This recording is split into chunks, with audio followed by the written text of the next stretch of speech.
Hey everyone, welcome back. It's Melanie, your She Should Scrapper. So I am back with week 9 of She's Crafty's mini paper pad class using this sketch here. So today I am using the One Canoe 2 Goldenrod collection for a couple of Mother's Day pictures that I wanted to scrapbook. So page 1 is going to be this gorgeous bouquet of flowers here. There's a funny story behind it, so I knew I wanted to include this picture here. So I grabbed the 6x8 or 6x6 paper pad, and my hexagon punch, and I started going through the papers and punching out some of the hexagons with the different papers. I wanted some pink, kind of some more muted patterns, I guess, some of the goldenrod color. And I did have some scraps left over from previous layouts, so I did use some of those too. One of which is going to be, you can see it on the edge of, on the right side there, that blue paper. That was just a scrap from a different layout, but I just wanted to incorporate some more of that navy. So it took a little bit of prep work to get all the hexagons cut, and as always, I always end up punching out more hexagons than I actually use, but I did store them. This kit I have stored in an iris container, so I just threw the spare hexagons in there when I cleaned up after the layout. So in the sketch, there is what looks to me at least bigger than an 8 or a 6x6 sized paper. And so that paper there is also a scrap piece. I thought maybe I would use that, but when I put the picture on it, it was just too busy. I didn't like the way that looked. So I also have the 12x12 paper pad, which is where I got that base paper from anyways. So I went in there and searched for kind of a more, like I said, muted pattern. And I found this kind of mustard with some gold foil. And I like that a lot better. So then I just started playing with the hexagons, kind of placing them like the sketch has. I don't think I did it exactly, but I believe my hexagons kind of look a little bit bigger than what the sketch had. And so just adding more like they had it just wasn't feasible for my layout. And so then I also have the sticker book. I just grabbed that and I don't really know why, what I'm looking for. I don't know. But in the sketch, they did have the two long flags. And so what I did for those was I actually used my scraps. And so this is going to be one of the flags here. I'm trimming the end. And what I like to do sometimes is almost use the whole length of the paper before I trim it, just to see where I want it to fall. I hate to cut it too short and then not like the placement of it or whatnot. And so that's kind of how I've been doing it lately, kind of having them over the edge of the paper, and then I can just trim it that way instead of cutting it too short and kind of wasting it, I guess. So I am gonna have them go all the way to the top. I don't believe the sketch has it going all the way to the top, but I am gonna do that. And then I think I'm just gonna start gluing everything down. So while I'll do that, I'll kind of tell you the, to me, it's kind of funny, ironic story of the flowers. My husband actually sent them to work and sent them, or they arrived on Friday. However, I didn't work on Fridays. And my sister and I were taking my mom on a little mini trip for Mother's Day. And I had gotten some texts from my coworkers like, you need to come, you've got a package here, like you need to come. And I thought they were just messing with me, but I stopped, and lo and behold, it was these flowers. And work is kind of out of the way from home for me. It was more on the way to where we were taking my mom. And so these flowers traveled with us. They traveled in the car 2.5 hours south and 2.5 hours back home. So just kind of funny that they showed up to work while I was not there. But thank goodness my coworkers did contact me, and so I was able to enjoy them. So I then had to decide, once everything was glued down, how I wanted to back the picture. I double backed it because I am on a double backing kick right now. It's the majority of what I'm doing anymore is kind of, white or black and then a color or a pattern. I found this really pretty, I don't even know what color you would call it, but it matches the pink in the papers very well. It was just out of a random cardstock pack that I have, and I just really liked the color of it, and so I did double back that with that. And unfortunately, my ATG gun was ripping up the back of that paper.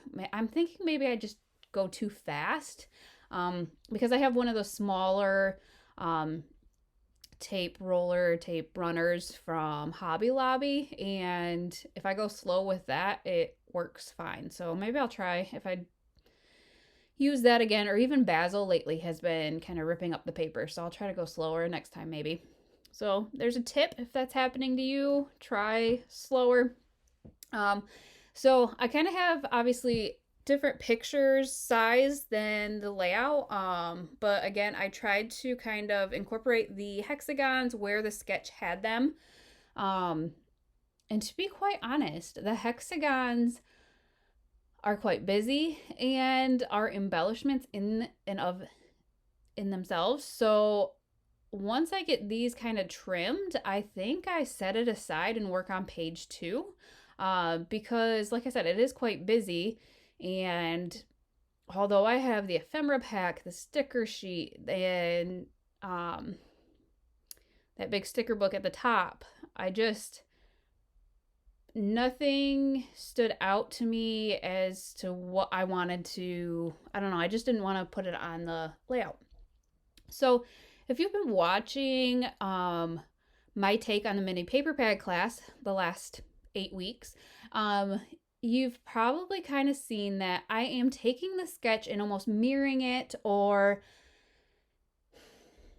making both pages quite similar to the sketch. I have done 2-page layouts with all of the sketches. This one though, I did not mirror it. I have 2 other pictures, one of which is horizontal, one of which is vertical, and it just wasn't going to work for me, or I didn't think it would work for me. So I went a totally different route.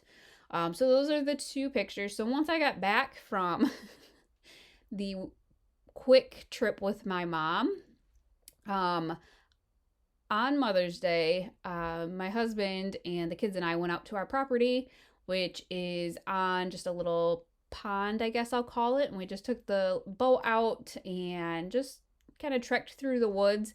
And so that's what these 2 pictures are. So I know they're completely random, but for me, I know that they both represent Mother's Day to me, I guess. So I did get another 12 by 12 paper out of the paper pad and then use that scrap as a vertical piece.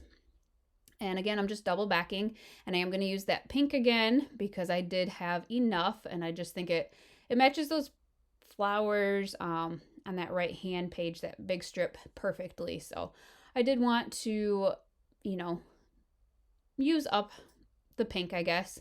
And then I had cut out a cut apart from the 12 by 12 paper pad there because I do want to document the story behind the flowers.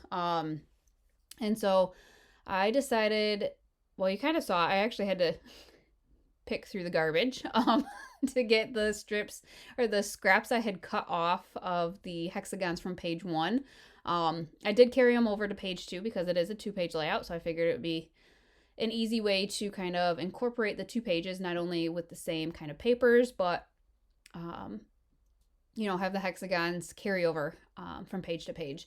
And what I just did there, I trimmed off the journaling card because I did not like the way it was just too big, I guess, for what I wanted.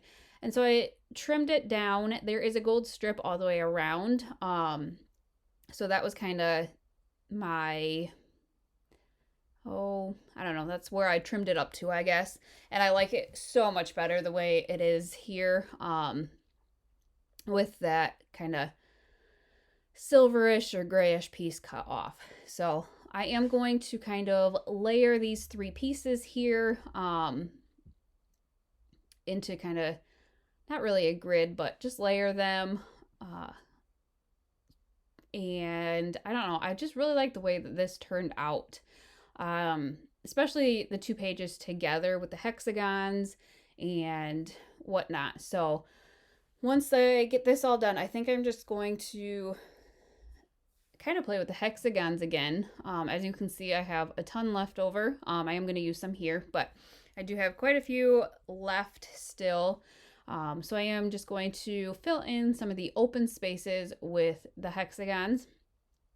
And like I said, I cut way too many, but it is what it is, and maybe another layout will come from it. So I think the bottom right, hope I have the puffy stickers too. And that, I think they're like more so journaling stickers on that far right there, but I like the plus signs, the little banners. There's just a lot in there that you could utilize for a scrapbook. So in the ephemera piece, which I am digging through because I do have 2 of them, there is a gold ephemera that says love. And I thought I was going to put it at the top there. I also have the paper clips, which I never know how to use, but this one was kind of like a bee or a fly or something, and I just thought it was appropriate because we were outside, so I did just place that at the top left on that picture up top. And then, like I said, I put some of the hexagons down in the bottom right, and I am gonna bring back page 1 when I get this back down, because I am going to actually switch and put the love title on page 1. In the sketch has a bigger title, I guess. And so I wanted to kind of see what I could do, where I could place that. I did like it in the top right, but for whatever reason, to the left of that flower picture, it just seemed kind of plain and open to me. So in the sketch, there was this rounded corner strip, and I had a little bit of the pink left over. And so what I decided to do was place that over top of both of them, rounded the corners. I'm going to place that there. And then the love actually, I don't know, I think it looks really good vertical there. I don't usually do a vertical title, but I thought it looked really cute. So I am going to place that there and then try to figure out what to place in the top right, on the right hand page. So like I said, I have so much of this collection. I have duplicates of some of it. So it was just kind of looking through the ephemera pieces, seeing what there was that I could use. It is more of an outdoorsy collection, but the pieces I just didn't think fit with what I had envisioned. And so here I'm going through the sticker book, and I end up finding a sticker that says better together. And I just feel like that is completely true. And it's navy, so it incorporates some of that blue into that top right as well. So eventually I'll find it. I don't know. It's in here somewhere. There it is. So I placed that there. And then there are some hexagons from this collection right there in the sticker book. And so they're smaller, but what I do is I kind of group them and finish off that cluster, so to speak. And really that is almost gonna be it. I do add a couple of hearts to that paper clip. We'll call it a bee. Just to make it more of a cluster and not make it, I don't know, just so it doesn't seem out of place, I guess. But I still have my journaling to do, but I am really thrilled with how this turned out. I love the collection. I think it's so pretty. And I do think the colors somewhat accentuate. I don't know. I think they look good with the pictures. So I do add those last 3 hexagons or 2 1/4 hexagons to the top there, and that is going to finish it off. So stay tuned. Next week is the final week of the She's Crafty mini paper pad class. It will be week 10. And then it'll just go back to regular layouts for me 2 times a week, Monday and Thursday. So I hope you guys enjoyed this layout. And I will link She's Crafty's Facebook page down below if you want to join. There's some great sketches that she has picked. So thank you again for watching, and we'll see you next time. Bye, guys.